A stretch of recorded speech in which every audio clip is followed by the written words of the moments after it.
उन्हीं वेदों का जो तत्व है उस तत्व को एक परंपरा का रूप दिया कि आप इस तत्व को इस परंपरा के रूप में समझ सकते हैं, इस परंपरा से जुड़ करके आप उस रहस्य को जान सकते हैं जी। तो वो जो दिव्य परंपरा है उसी दिव्य पंथा परंपरा सरणी का नाम संप्रदाय है जी। ये शास्त्र की दृष्टि से संप्रदाय की परिभाषा है, जो वेदादि शास्त्रों के सार के परंपरा के अनुसार निर्धारित है वही परंपरा संप्रदाय है।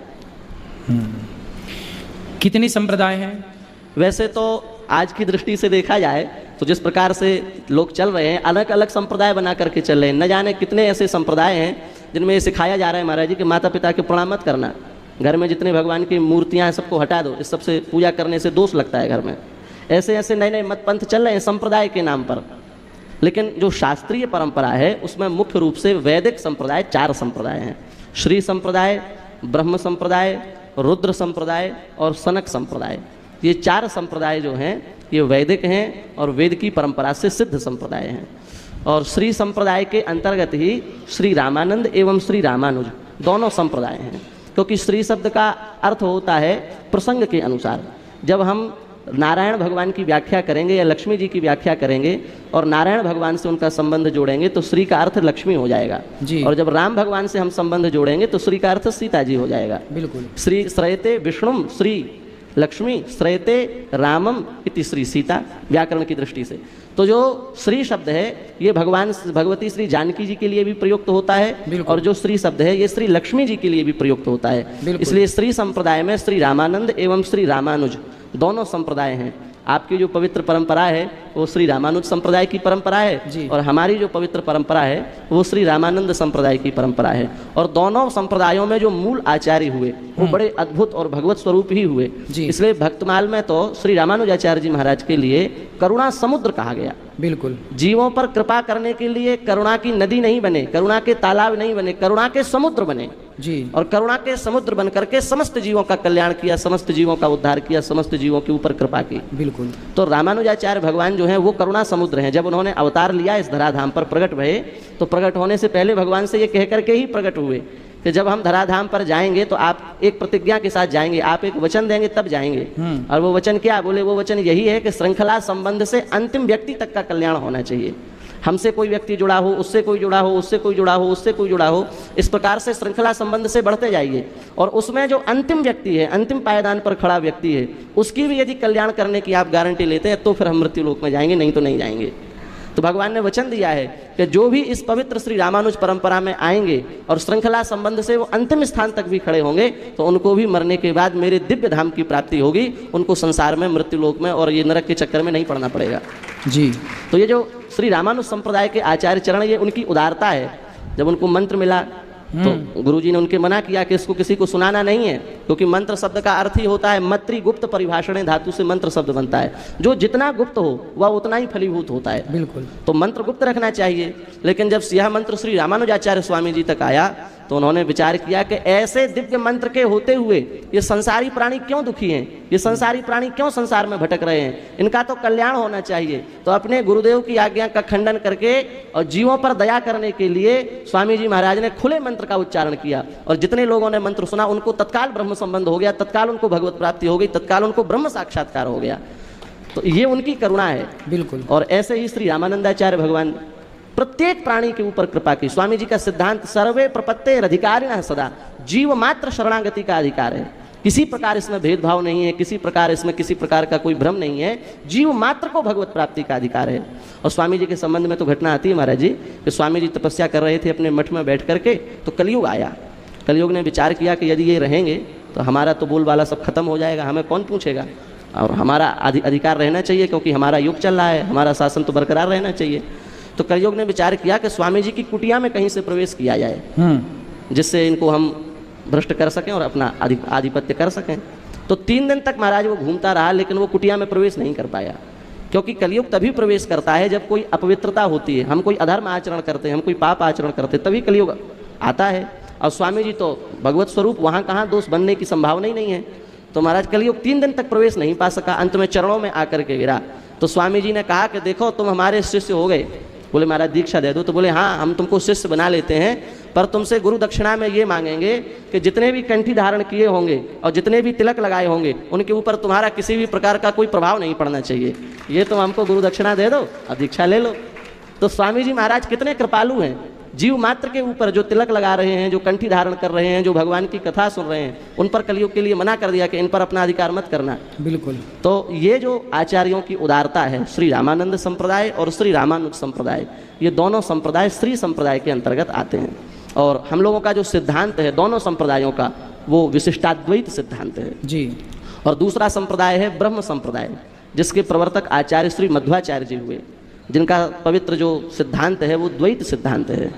और तीसरा जो संप्रदाय है रुद्र संप्रदाय, उसके प्रवर्तक श्री विष्णु स्वामी जी हुए, जिनका दिव्य सिद्धांत शुद्धाद्वैत है।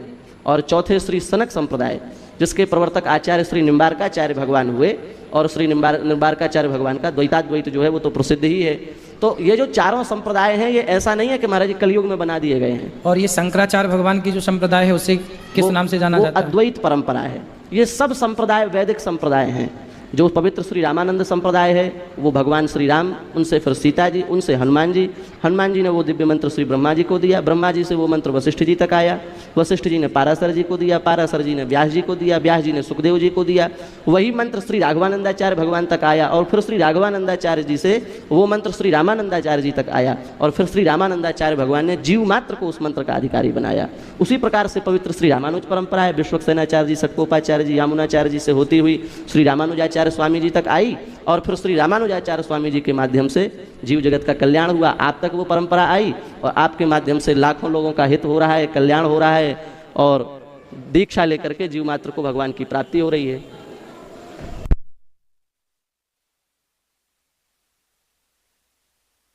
के निषेधक थे महाराज जी। समस्या क्या है कि जो आचार्य जिस समय हुए, उन्होंने वर्तमान की परिस्थिति जो देखी और लोगों के मन को उन्होंने पढ़ा, उसी के अनुसार उन्होंने सिद्धांत बना करके वैदिक सिद्धांत प्रवर्तित करके जीव का कल्याण किया है। शंकराचार्य जी के समय में आप इतिहास देखेंगे तो आपको पता चलेगा कि ऐसी स्थिति थी, बौद्धों का इतना भयंकर आक्रमण भारतवर्ष पर था कि भगवान नाम की सत्ता कोई इस संसार में है ये भी कोई मानने तैयार नहीं था। जब शंकराचार्य भगवान आए हैं उस समय कोई भगवान को नहीं मानने के लिए तैयार था। बौद्धों ने इतना प्रचंड अपना बहुमत स्थापित किया था, अपने सिद्धांत का इतने जोर शोर से प्रचार किया था कि भगवान को कोई मानने तैयार नहीं था। शंकराचार्य जी ने वर्तमान स्थिति को देखा, पूछा भाई तुम भगवान को मानते हो? बोले नहीं, हम तो भगवान को नहीं मानते हैं। तो शंकराचार्य जी समझ गए कि जो भगवान को ही नहीं मानता है उससे कहा जाए कि प्रतिमा में भगवान को देखो, तो क्या देखेगा जब भगवान को ही नहीं मानता है? प्रतिमा में तो वो भगवान का दर्शन करेगा जो भगवान को मानता है, और ये बेचारे मूर्ख लोग तो भगवान को ही नहीं मानने के लिए तैयार हैं। तो शंकराचार्य जी ने सिद्धांत दिया कि तुम कहते हो कि भगवान नाम की सत्ता पूरे विश्व में कोई है ही नहीं, हम कहते हैं तुम खुद भगवान हो। तो अब ऐसी स्थिति में जब कोई व्यक्ति कहे कि भगवान नाम की वस्तु पूरे संसार में नहीं है, और उस समय कोई कहे कि आप स्वयं भगवान हो, तो इससे अच्छा उत्तर उसके लिए क्या होगा? तो आम ब्रह्मास्मि वाली जो शंकराचार्य जी की बात है वो उस परिस्थिति के अनुसार है, बिल्कुल नहीं तो वो परम भक्त हैं। अपनी माताजी को अंतिम समय में उन्होंने भगवान का प्रत्यक्ष साक्षात्कार कराया है। उन्होंने तो कहा है कि भज गोविंदम गोविंदम भज मूढ़मते, तो वही तो कह रहे हैं कि गोविंद का भजन करोगे तो भवसागर से पार जाओगे। जबकि इतने बड़े विद्वान हैं, उनको तो ज्ञान की पुष्टि करनी चाहिए, बिल्कुल। पर वो तो कह रहे हैं प्राप्त सन्निहिते मरणे नहीं रक्षति डुक्री करणे। जब मृत्यु के सन्निकट आ जाओगे तो डुक्री करणे धातु आपकी रक्षा नहीं करेगी, इसलिए भगवान का भजन कर लो, उसमें सार है। सही है। तो शंकराचार्य जी का सिद्धांत क्या है? शंकराचार्य जी का जो सिद्धांत है वो अद्वैत सिद्धांत है। अद्वैत क्या है? अद्वैत का तात्पर्य है जहाँ दो ना हो वही अद्वैत है, एक ही अहम ब्रह्मास्मि। हाँ, वो भावना हमने आपको उसका मूल कारण आप लोगों को हमने बताया कि शंकराचार्य जी उस काल में हुए अद्वैत। हाँ, तो उन्होंने सीधे कहा कि आप स्वयं भगवान हैं। हाँ। वही फिर अन्य आचार्यों ने अपने अपने ढंग से कहा सिया राम मैं सब जग जानी। जी जी, सब में ईश्वर को देखो, सर्वम खलविदम ब्रह्म। जी, ईश्वर अंश जीव अविनाशी, गोस्वामी तुलसीदास जी। मतलब एक दूसरे के पूरक हैं। मतलब उनकी चतुराई इतनी थी आद्य शंकराचार्य जी की, उन्होंने इतनी चतुराई से अपने धर्म को रख दिया कि ये विरोधी लोग समझ ही नहीं पाए। जी, है ना। और ऐसा तमाचा लगाया कि कोई उनका फिर खंडन नहीं कर पाया। जी, सही है। तो आद्य शंकराचार्य जी का सिद्धांत क्या है? क्या है बताइए, क्या बताया अभी? हाँ, कितने? एक होता है द्वैत, एक होता है अद्वैत, एक होता है विशिष्टाद्वैत। आज थोड़ा इनको समझ लेंगे ताकि ये फिर एक द्वैताद्वैत है। जी, शुद्धाद्वैत। हाँ, तो ये शंकराचार्य जी का सिद्धांत जो है अद्वैत सिद्धांत है। अद्वैत सिद्धांत है। और आद्य शंकराचार्य जी का सिद्धांत कौन सा है? अद्वैत। बोलिए अद्वैत। अद्वैत का मतलब है एक, दो की कोई बात नहीं, एको ब्रह्म, आप ही हैं, जो कुछ हैं, आपके भीतर ही ईश्वर है, ये अद्वैत जी। अब ये द्वैत क्या है? ये द्वैत जो है वो मध्वाचार्य जी का सिद्धांत है जी। और द्वैत का तात्पर्य है दो। दो का होना द्वैत है और दो का ना होना अद्वैत है और दो से विशिष्ट का होना विशिष्टाद्वैत है। हमारा और आपकी पवित्र परंपरा का जो सिद्धांत है वो विशिष्टाद्वैत ही है। हम लोगों की धारणा ये है, हम लोगों के सिद्धांत में ये बात है कि दो से जो विशिष्ट है वो ईश्वर है। और दो कौन है? बोले प्रकृति और जीव, चेतन जीव, अचेतन प्रकृति, और इन दोनों से विशिष्ट जो है वो परमात्मा है। जब इस संसार में महाप्रलय हो जाता है तो ऐसा पुराणों में वर्णन आता है कि पहले तो 7 सूर्य आकाश मंडल में उदित होते हैं और 7 सूर्य उदित होते हैं तो सब कुछ सूख जाता है, भयंकर अकाल पड़ जाता है। और फिर उसके बाद में सांवर्तक प्रलयंकारी जो मेघ होते हैं वो वर्षा करते हैं अनंत समय तक, बहुत समय तक। तो उससे ये पूरी पृथ्वी जो है वो जलमग्न हो जाती है। तो संपूर्ण विश्व में जितने भी प्राणी हैं वो सब के सब भगवान के उदर में जाकर के विश्राम करते हैं। ऐसी स्थिति में कोई भी नहीं बचता, लेकिन 3 बचते हैं। ये विशिष्टाद्वैत सिद्धांत की बात है। कौन कौन 3 बचते हैं? बोले एक तो भगवान विष्णु जो साक्षात परमात्मा है, अखिलांड कोटि ब्रह्मांड नायक हैं, सर्वेश्वर हैं, परात्पर हैं, परब्रह्म हैं, वो बचते हैं। और दूसरे बचते हैं जिन पर वो शयन कर रहे हैं, शेष भगवान, वो भी रहते हैं, उनका भी महाप्रलय में विनाश नहीं होता जी। और तीसरे हैं श्री लक्ष्मी जी जो प्रकृति की स्वामिनी मानी जाती हैं। तो चेतन जीव और अचेतन प्रकृति और चेतन जीव और अचेतन प्रकृति से विशिष्ट जो परमात्मा है, ये 3 ऐसे हैं जिनका महाप्रलय में भी कभी नाश नहीं होता जी। ये विशिष्टाद्वैत सिद्धांत है। और यही श्री रामानंद संप्रदाय का भी यही सिद्धांत है। उसमें ईश्वर की शक्ति सिद्धि बदल जाती है, वहाँ विष्णु भगवान, यहाँ परात्पर परब्रह्म श्री राम जी आ जाते हैं, पर सिद्धांत जो मूल में है वो विशिष्टाद्वैत सिद्धांत ही है। और विशिष्टाद्वैत सिद्धांत की पुष्टि श्रीमद् भागवत से भी होती है। जब भगवान बहुत छोटे से हैं और पूतना जी आई हैं, पूतना मौसी जी भगवान को स्तनपान कराने, तो लिखा है भगवान ने नेत्र बंद कर लिए। तो वहाँ भगवान के लिए एक शब्द प्रयोग किया गया है, चराचरात्मा। चराचरात्मा स निमीलिते क्षणः। चराचरात्मा भगवान ने अपने नेत्र बंद कर लिए। तो चराचरात्मा शब्द का अर्थ क्या है? तो वहाँ विद्वानों ने यही अर्थ किया है। चर माने चेतन जीव और अचर माने अचेतन जो प्रकृति, और चरा और अचर दोनों की जो आत्मा अर्थात चित और अचित से विशिष्ट जो परमात्मा, यही चराचरात्मा है, यही विशिष्टाद्वैत सिद्धांत है। तो विशिष्टाद्वैत सिद्धांत जो है इसकी पुष्टि तो शास्त्र से है। बिल्कुल। तो अद्वैत परंपरा भी शास्त्रीय है, विशिष्टाद्वैत परंपरा भी शास्त्रीय है, द्वैत परंपरा भी शास्त्रीय है। द्वैत का क्या मत है उनका, क्या कहते हैं द्वैत? उनका यह है कि 2 हैं, 2 की सत्ता मानो, एक तो ईश्वर है और एक जीव है। इनकी मानो, जीव ईश्वर का भजन करेगा तो ईश्वर को प्राप्त कर लेगा। और द्वैताद्वैत में यह है कि द्वैत है भी और नहीं भी है। संसार की दृष्टि से देखोगे तो द्वैत दिखेगा और पूरे संसार में भगवान का अनुभव कर लोगे तो फिर अद्वैत है, फिर तो 2 है ही नहीं, फिर तो सब जगह परमात्मा है। संसार में यदि हम संसार की दृष्टि से देखें कि ये अमुक है, ये तमुक है, ये ऐसा है, ये वैसा है, तो ऐसे में तो हम संसार में फंस जाएंगे। तो इसलिए कहा कि भाई अद्वैत है, दूसरा है ही नहीं, तो तुम्हारी दृष्टि फिर कहीं जाएगी नहीं। लेकिन यदि आपको ये अनुभव होने लगा है कि सीए राममय सब जग जानी, जड़ चेतन जग जीव जग सकल राममय जान, सब जगह भगवान है, भगवान के अतिरिक्त और कोई है ही नहीं। अहमेवा समेवाग्रे नान्यद यद सदसत परम, चतुश्लोकी भागवत में भगवान कह रहे हैं। तो यदि ये बात समझ में आ जाएगी कि सब जगह परमात्मा है, तो हरिरेव जगत जगदेव हरि, हरि तो जगतो नहीं भिन्न तनु। जब हरि ही जगत है, जगत ही हरि है, तो अद्वैत है। बिल्कुल। तो संसार की दृष्टि से जो है वो अद्वैत है और परमात्मा की दृष्टि से जो है वो द्वैत है। इस प्रकार से उनका जो है वो सिद्धांत है और उसका लक्ष्य यही है कि हम भगवान से जुड़ें, क्योंकि वेदांत की दृष्टि से परमात्मा इस जगत के अभिन्न निमित्तोपादान कारण कहे जाते हैं। एक तो होता है बनाने वाला, जैसे घड़ा बनता है तो घड़ा 2 वस्तुओं से बनता है, एक तो कुम्हार और एक मिट्टी, 2 से ही तो बनता है। कुम्हार का काम क्या है? घड़ा बना करके अलग हो जाता है। और मिट्टी का काम क्या है? घड़े के साथ ही लग जाती है, वो अलग नहीं हो सकती। मिट्टी से घड़े को अलग करोगे तो घड़ा समाप्त हो जाएगा। ऐसे ही हम वस्त्र का उदाहरण ले लें तो ये भी 2 वस्तुओं से बना है, दर्जी से और तंतु से। तो दर्जी तो वस्त्र बना करके अलग हो जाता है, लेकिन धागा उसी के साथ लग जाता है। तो इसको हमारे यहाँ एक निमित्त कारण होता है, एक उपादान कारण होता है। जो बना करके एक तरफ हो जाए वो निमित्त कारण है, और जो बना करके उसी में मिल जाए वो उपादान कारण है। लेकिन भगवान ऐसे कारण हैं इस जगत के कि वो निमित्त भी हैं, उपादान भी हैं। इस संसार को बनाते भी भगवान हैं और बनते भी भगवान हैं। कैसे? ये संसार पंच तत्वों से ही तो बना है। क्षिति जल पावक गगन समीरा पंच रचित अति अधम शरीरा। आकाश तत्व, पृथ्वी तत्व, वायु तत्व, जल तत्व और अग्नि तत्व, 5 तत्वों से ये संसार बना है। तो आकाश तत्व भगवान का ही स्वरूप तो है।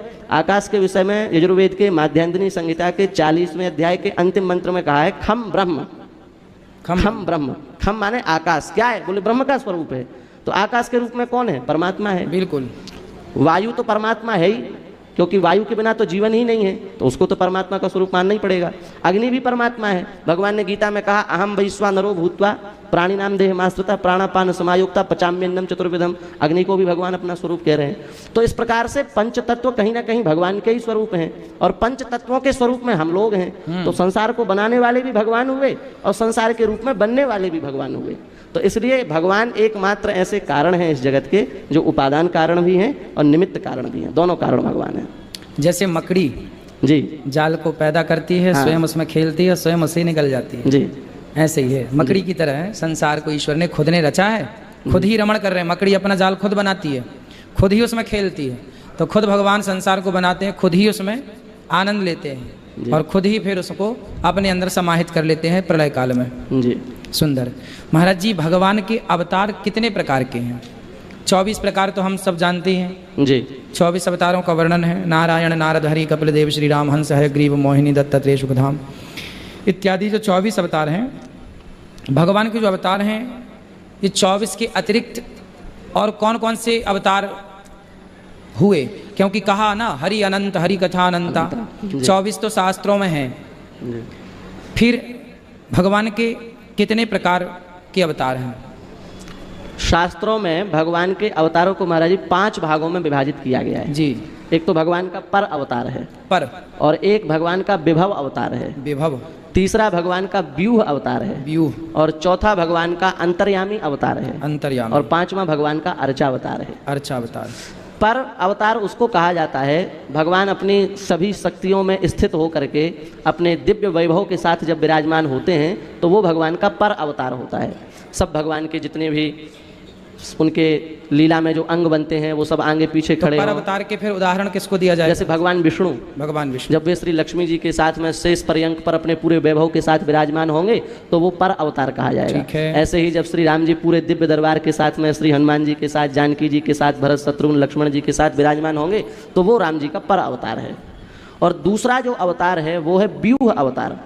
व्यूह अवतार भगवान धर्म की रक्षा के लिए लेते हैं। व्यूह अवतार का प्रयोजन है धर्म की रक्षा।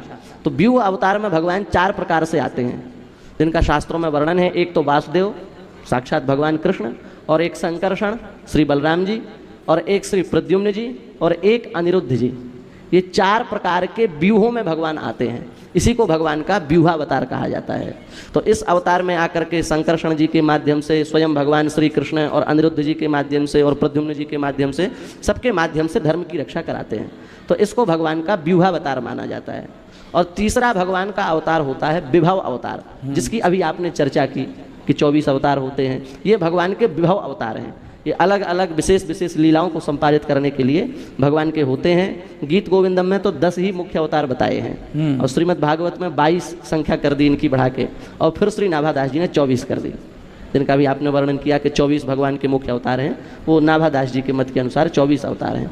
तो इस प्रकार से विभिन्न समयों में विभिन्न उद्देश्यों से, विभिन्न प्रयोजनों से भगवान अलग अलग रूप में अवतार लेते हैं। उन अवतारों को भगवान का विभव अवतार कहा जाता है। फिर चाहे वो कूर्म अवतार हो, चाहे मत्स्यावतार हो, चाहे मोहिनी अवतार हो, चाहे धन्वंतरी अवतार हो, ये सब भगवान के विभव अवतार हैं।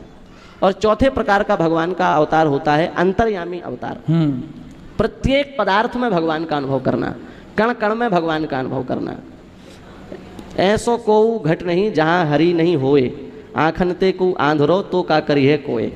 ऐसा संसार में कोई स्थान नहीं, कोई व्यक्ति नहीं, कोई वस्तु नहीं, कोई पदार्थ नहीं जहाँ भगवान ना हो।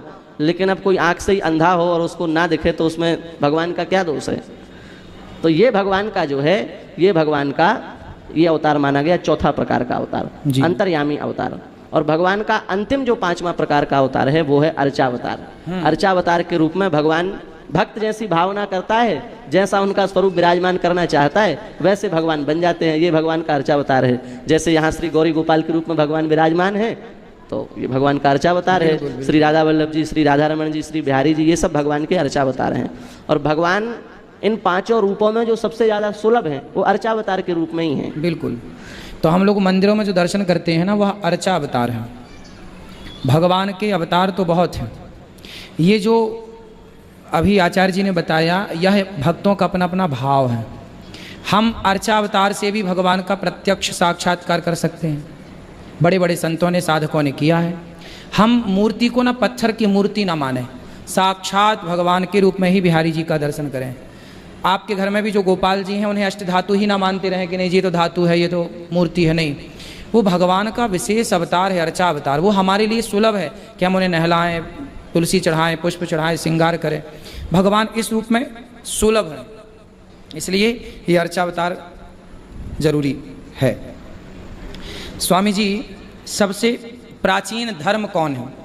कुछ लोग मुस्लिम तो कहेंगे कि हम ही सबसे पहले आए, हिंदू कहते हैं हम ही सबसे पहले आए, यहूदी कहते हैं हम ही सबसे पहले आए, और अन्य मजहबी, अन्य पंथों में अन्य लोग कहेंगे हम सबसे पहले। सब लोग, सबको खड़ा कर दिया जाए तो सब अपना दावा करेंगे कि जी हम पहले, हम पहले, हम बड़े हैं, हम सबसे पहले आए। कैसे सिद्ध किया जाए कि कौन पहले आया, कौन सा धर्म श्रेष्ठ है? कैसे सिद्ध किया जाए? इसमें तो इतिहास ही प्रमाण है, क्योंकि इतिहास को तो सब मानते हैं। आधुनिक लोग भी इतिहास को मानते हैं, भले वो हमारे पुराण के इतिहास को ना माने, शास्त्र के इतिहास को ना माने, पर वो उनका जो लिखा हुआ इतिहास है उसको तो मानते ही हैं। जबकि महाराज जी उन्होंने क्या किया है कि पूरे इतिहास को 2500-3000 वर्ष में समेट के रख दिया है। किसने? इन्हीं आधुनिक इतिहासकारों ने, जो आधुनिक इतिहास के रचयिता हैं, उन सब लोगों ने एक काम किया है कि जितना भी इतिहास है उसको 3 से 4000 वर्ष के अंदर कर दिया है। और इससे हिंदू धर्म की बहुत बड़ी क्षति हुई, क्योंकि हमारा इतिहास तो लाखों वर्षों का है। हमारे इतिहास में तो लाखों वर्षों में विभिन्न प्रकार के भगवान के अवतार और बहुत प्रकार की इस बातें हैं। इस सबको मिटाने के लिए उन्होंने सबसे सरल रास्ता चुना कि इतिहास को ही 3-4000 वर्ष के अंदर का कर दो।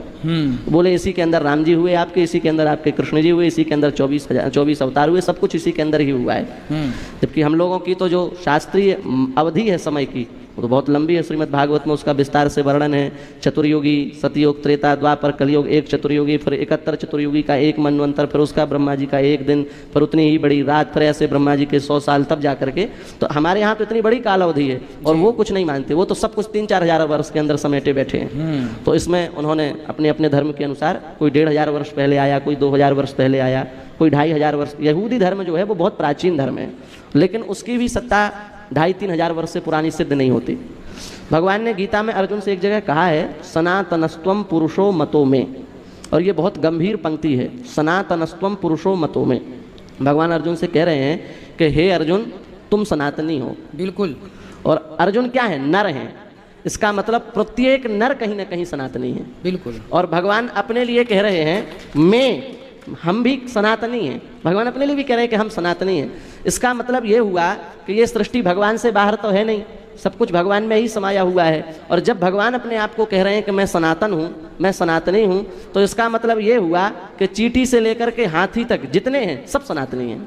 भले वो अपना अलग अलग धर्म माने, मत माने, पंथ माने, मजहब माने, लेकिन शास्त्रीय दृष्टि और वैज्ञानिक दृष्टि से सब सनातनी हैं। और दूसरी बात ये भी है कि कई बार विदेशी मिशनरियों द्वारा पादरी भेजे जाते हैं कि आप भारत में जाइए और हमारे धर्म को बढ़ाइए, और वो आकर के यहाँ के लोगों का धर्म परिवर्तन करते हैं। एक तो धर्म परिवर्तन होता है कि भाई तुम अपनी बात को सिद्ध करो, उसके बाद धर्म परिवर्तन करा दो। तुम अपने धर्म से, अपने धर्म को सबसे श्रेष्ठ सिद्ध कर दो और धर्म परिवर्तन करा दो। ऐसा नहीं करते वो लोग धन दे करके, लालच दे करके, उनके बच्चों को स्कूल में भेज करके, ऐसे करके धर्म परिवर्तन कराते हैं। क्योंकि वो जानते हैं कि तर्क की दृष्टि से तो हम सनातन से कभी अच्छे हो ही नहीं सकते, तो हम क्या करें, तो वो दूसरी दृष्टि से धर्म परिवर्तन कराते हैं। तो ऐसे ही वो आते हैं और धर्म परिवर्तन कराते हैं। लेकिन कई बार ऐसा होता है महाराज जी, ऐसे कई उदाहरण हैं, हम नाम नहीं लेंगे खुल करके, वो धर्म परिवर्तन कराने के लिए आए और उनको गीता हाथ लग गई, और जब गीता